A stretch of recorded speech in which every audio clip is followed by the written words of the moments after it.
Sinceramente, fica muito difícil acreditar no que estamos vendo. Cada dia que passa é uma surpresa. Aquele Ciro Gomes, que ficava falando nas redes sociais contra o PT e o Lula, deve ter sido abduzido, levado para outro planeta, para Alpha Centauri, ou até mesmo para uma galáxia bem distante. No lugar dele, foi colocada uma entidade, um espírito ou um extraterrestre na réplica do corpo dele, porque não é possível que estamos falando da mesma pessoa. Por unanimidade, nós tomamos uma decisão. E eu gravo esse vídeo para dizer que acompanho a decisão do meu partido, o PDT. Frente às circunstâncias, é a última saída. O que vemos é duro e cômico ao mesmo tempo. Políticos vira-latas, na cara dura mesmo. Esse é o espelho da velha política nacional. É difícil de separar o joio do trigo quando se olha numa cesta com os mesmos nomes do passado. Senhor Ciro Gomes, que papelão, hein? Disse que ia se retirar da política e deu o último tiro. Porque depois dessa, não há mais ninguém no mundo que possa acreditar em suas palavras. É impressionante a cara de pau com que este senhor vai olhar para os eleitores de agora em diante.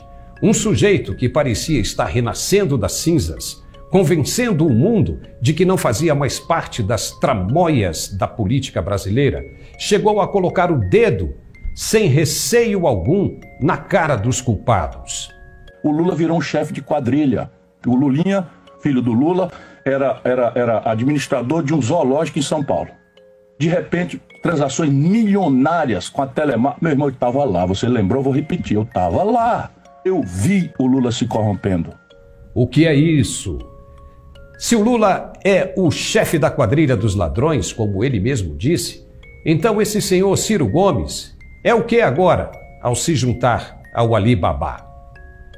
Se um cara diz que viu o outro se corromper, que acusou os filhos do chefe de roubarem e enriquecerem ilicitamente, que o PT roubou e que ainda pretende roubar para sempre, que destruiu o país, nas próprias palavras, e agora decide se juntar aos que ele acusou de criminosos, mesmo sabendo dos verdadeiros propósitos, não seria o senhor Ciro farinha do mesmo saco? Ao que parece é muito grave, pois quem acusou esteve com más intenções o tempo todo, como no tempo em que dizia que não conhecia o Foro de São Paulo. E nós mostramos aqui ele mesmo dizendo que participou das reuniões do grupo por diversas ocasiões. É por isso que Ciro Gomes nunca saiu do terceiro lugar. Quem o conhece bem não vota nele. Ainda mais agora que o mundo conta com a internet, onde tudo ficará gravado. Não seria melhor ele ter contestado e mesmo até saído do partido? Assim mostraria força de caráter, integridade de homem sério e respeito pelos eleitores que ele se dirigiu com as devidas acusações. Mas ao contrário, esse eterno candidato fracassado só sabe chamar quem o contesta de babaca.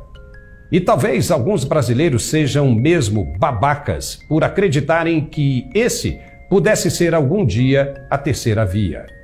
A mentira está viva na boca desses políticos inescrupulosos. Durante os debates, Lula, por exemplo, chamou Bolsonaro de mentiroso. Você, quando vier no microfone, você se comporta com o presidente, respeite quem está assistindo, não minta. Não minta que é feio um presidente da República mentir com semente toda hora. Opa! Mas o segredo de se contar uma mentira, segundo um mentiroso, é acreditar que ela seja verdade e repetir muitas vezes até que outros se convençam do mesmo. O Lula disse que não mente e que não há uma viva alma neste mundo mais honesta do que ele. Eu, quando namorava, muito tempo atrás, no Luxemburgo, eu tinha uma garruchinha 22, porque eu andava do Parque Bristo até a Vila Oliveira a pé meia-noite. Eu namorava até as 11h30. Aí eu tinha que sair a pé. Era longe, Paca, e não tinha ônibus, era a pé. Então eu tinha uma garruchinha, colocava ela aqui dentro. Tirava as balas com medo que ela estourasse alguma coisa aqui dentro. Mas não foi o mesmo Lula quem disse que nunca usou uma arma na vida? Eu não acredito que alguém queira uma arma para o bem. Eu não acredito.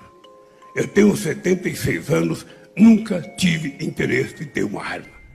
Mentem e mentem muito, do mesmo jeito, negando até a morte, chegam a contestar os instrumentos da lei, dizendo que todas as delações premiadas foram mentiras, que a Odebrecht, por exemplo, não liberou dinheiro para propinas, mesmo com o dono da empreiteira revelando que mais de 300 milhões de reais da companhia foram alocados para a corrupção. Não adianta, a cara é dura como madeira de carvalho. Mas tem brasileiro que gosta de ser enganado, aqueles que são que nem cavalo de carroça, que só enxergam de um único ponto de vista. São os que sofrem de cleptomasoquismo, que é o prazer em ser roubado. Até quem foi para o exterior fugindo da vida ruim que os governos anteriores proporcionaram, votaram no mesmo partido que os forçou a sair do país. Quem vai entender isso?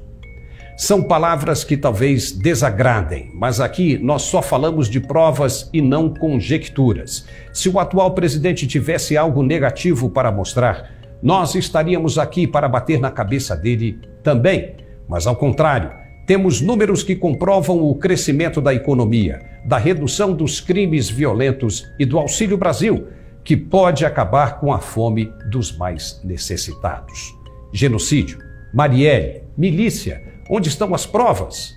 Mas o que foi mostrado pela Lava Jato, nada foi inocentado, não se engane.